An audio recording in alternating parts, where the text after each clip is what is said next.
Facebook stock price has fallen by over 50% in only 7 months. What's going on? Well, let's begin by looking at the day on which this price decline began. The 2nd of February 2022. When was that? When the parent company of Facebook and Instagram lost $230 billion of value in less than 24 Wait, why hours. again? I can't Just remember. To give you an idea about what did they how do much that day? Money $230 billion is, the total GDP of New Zealand being the value of every single product or service produced by the entire country for the whole year was only 210 billion, which is less than what Facebook lost in a day. So what went wrong on this fateful day in February when Meta set the record for the highest one-day value decline in stock market history? To put it simply, this was the day on which Facebook revealed to the public that both their site usage and revenue has been declining. Shown on screen is a graph displaying the amount of daily active Facebook users over the last 10 years. For every quarter besides the first 3 months of the pandemic, growth in the Facebook user base was almost strangely consistent. However, if we take a look at late 2021, for the first time in the website's history, user growth flattened off substantially. When looking at the graph for monthly Facebook users as opposed to daily Facebook I thought it was like Pornhub that just popped up on the screen. 0.1% growth from October to January, 0.8% from January to April, and then even a decline of 0.07% from April to July. Surprisingly, or perhaps unsurprisingly, Instagram follows a similar trend to Facebook. Nothing but growth from 2015 until 2021, at which point stagnation hits. Why? Well, the first reason behind Facebook and Instagram's user growth stagnation is somewhat of an impressive problem. They're battling with human population limits and have run out of new countries to expand into. Of the 8 billion people on Earth, 3 billion log into Facebook at least once a month, leaving 5 billion people that don't use the service regularly. I think a lot of people, it might just be me, but I think a lot of people just don't care anymore, or they're just less prevalent with like Facebook and Instagram and whatever, you know?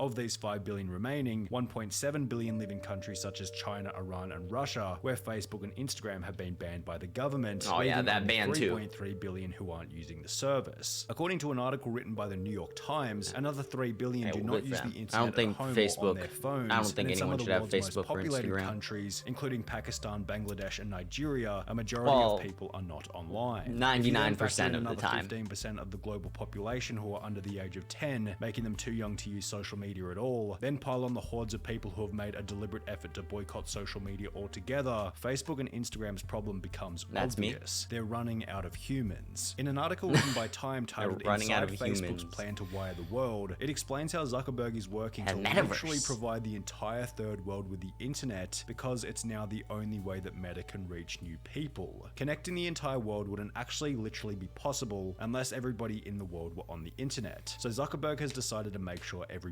is. This sounds like the kind of thing you say you're gonna do but never actually do, but Zuckerberg is doing it. He is in Chandoli today on a campaign to make sure that actually literally every single human being on Earth has an internet connection. We really want to get the next billion people online. And if we can play a role, then that's something that I personally care a lot about. Is it selfish we for need you on Zuckerberg Facebook to connect the entire world to the internet just so he can get more people onto Facebook? I mean, like inherently it's not a bad is it a thing, win-win but situation for everyone? That's an ethical conundrum for you to consider. However, this might not even be you gotta come to your own conclusion on that. As Meta isn't only running out of new people to introduce the services to, but those who are currently active on the services are departing in droves. Somewhat hilariously, Facebook has lost 1% or 30 million of its users to that pesky little thing known as death, and with 12.1% of Facebook's user base being over the age of 55, this number will inevitably increase as time progresses. Yet Facebook should probably wait, how much was that? This number will inevitably like 12%?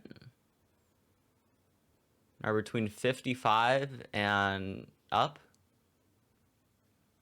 inevitably increase as time progresses. Yet Facebook should probably be less worried about the boomers and a little more concerned about the zoomers, as Facebook's biggest loss in user count stems from the younger generation. Back in 2018, Facebook demographics began to follow a very interesting trend. There was an increase in users from the older generation, little change from those in their middle age, and a pretty substantial loss in users from those under the age of 25. 1 year later in 2019, no kid's gonna use another piece of data was Facebook. published supporting a similar trend, only to a more more severe degree. There was a slight increase from the oldies, barely any change for the middle-aged crowd, and again a massive 17% decline in only 2 years for those using Facebook under the age of 34. After seeing this data, it's no surprise that Facebook has also earned the title of a social media's retirement home. It's definitely developed a reputation as a platform used by the older generation. The problem with this is that the younger generation wants to use whichever social media app their friends are on, as opposed to the app that their grandma is on. This might also account for why it's become such a trend for young people to hate on Facebook. Who the hell uses Facebook anymore is without a doubt something you've heard from a friend or your favorite large influencer, and it seems as though this attitude is doing serious damage to the platform, as when looking at the most recent data for how many more teens use Instagram though? In 2022, the numbers begin to get scary.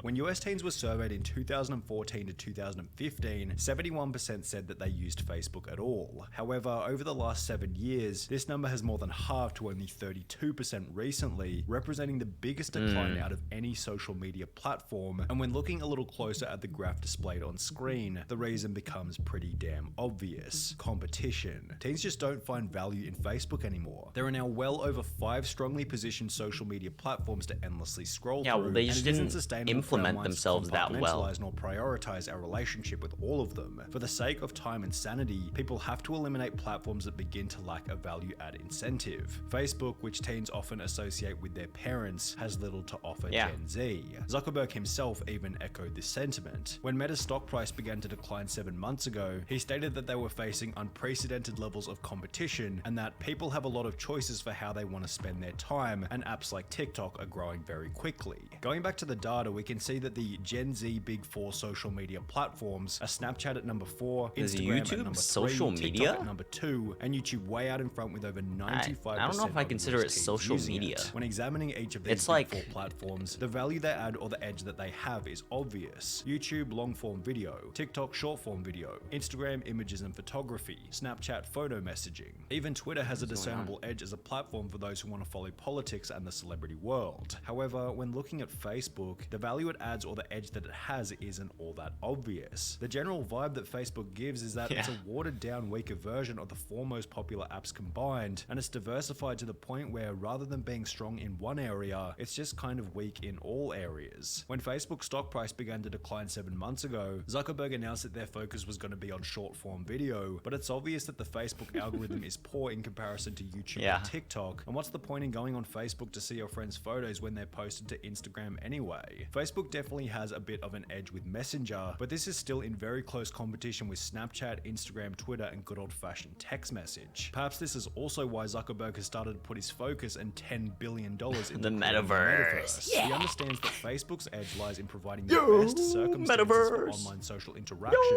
and if Zuckerberg can pull it off in a way that's interesting, accessible to everyone, and not the cringy, Metaverse it is sounds so like funny, a pretty dude. cool concept despite the online Metaverse Oh my hate god. train. Additionally, the Metaverse is theoretically a product that will appeal to the younger audience who are departing Facebook in droves. In an article written by Forbes, this was highlighted as the main reason behind the Metaverse's development. If it wants an app to win back young people, it will need to build it itself, and Zuckerberg seems to feel a VR-centered Metaverse will do this. I don't know We're about retooling that. our team to make young adults our North Star, he said on last week's Wall Street conference call. The other thing that Zuckerberg seems to have going for him is that, as highlighted by the previous data, it seems as though many of Facebook's young former users are simply migrating to his other product, Instagram, which is clearly not in the same dire straits that Facebook is in. However, it's not like Instagram hasn't been without complaints recently. What the hell is going on with the new Instagram update, May 2022? Why has Instagram changed? The app looks different. What's different? And users hate it. June 2022. I stopped using Instagram Why like is 3 everyone years saying ago. Instagram is rubbish now, and what's TikTok got to do with it? July 2022. All of these articles touch on the exact same current complaint about Instagram. It's drifting away from its roots in an attempt to become TikTok. It used to be a place for pictures of food, travel, maybe short videos in stories. Like Facebook, your Instagram feed was mostly filled with people you know, or brands or influencers you chose to follow. That's all changed now though. What? It seems Instagram is trying That's like to beat root TikTok. Instagram. As a What did result they of change these about that? drastic changes to the platform, Kendall Jenner and Kim Kardashian Reels. both post a story for their combined Did they push them that hard? 86 million Instagram followers stating, "Make Instagram Instagram again. Stop trying to be TikTok. I just want to see cute photos of my friends. Sincerely, everyone." However, it's not like celebrities have been the only ones to notice such changes. If I really wanted another TikTok on my phone, I would have downloaded TikTok. What's up with the Instagram feed? Y'all are supposed to be competing, not TikTok copying LMAO. This new Instagram immersive feed has got to be one of the worst updates to an Immersive app I have ever feed. seen. I'm In a so split curious what second that where is. Instagram turned into TikTok, with my mostly photography feed turning into video. I love TikTok for what it is, but this is bullshit. They've ruined Instagram. What's even funnier is that despite making all of these changes, an article published this month by the Wall Street Journal outlined that Instagram is still nowhere near competing with TikTok. The article stated, Instagram users cumulatively are spending 17.6 million hours a day watching Reels, less than 1/10 of the 197.8 million hours TikTok users spend each day on that My platform. God, Reels each engagement day? had been falling, down 13.6% over the previous 4 weeks, and that most Reels users have no Damn. engagement whatsoever. When referring back to Instagram's quarterly revenue chart, these negative changes seem to reflect in the flatline seen over the last 12 months. Here's Instagram running into the same problem as Facebook, trying to compete with everything whilst losing their edge in the process. I mean, I think the Meta, Facebook, Instagram, like social media, I think already is kind of boring. But then you dive down into like those levels, and it's like a new depth that like I don't even. I'm scared to touch.